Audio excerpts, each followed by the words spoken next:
Hands down, the worst job an autistic person or any kind of neurodivergent person can have is an office 9 to 5 job.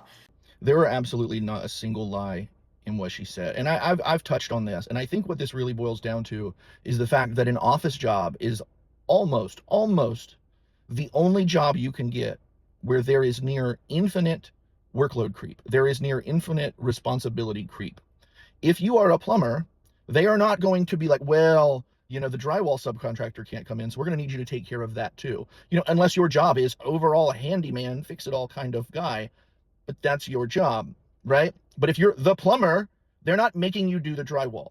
If you work in the mail room, they're not going like, hey, I know your job is to work the front counter, but today we need you to fly the plane. That's not happening. I can't think of any type of responsibility with the general workload and responsibility creep of being in an office, because no matter what you do, they will inevitably fire someone and then shuffle that workload and now be like, well, the job responsibility said these 14 things and additional responsibilities as necessary.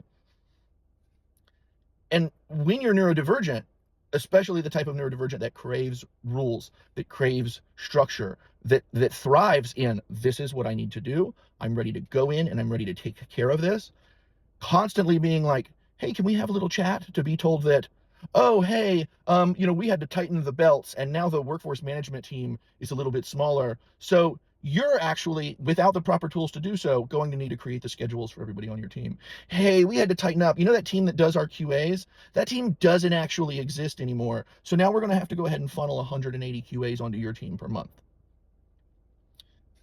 This fucking happens nowhere else. And because when you are working in an office, every single day you go in, there is a chance that some new project that you've never worked on before, some new general responsibility that you now have to take care of every single day.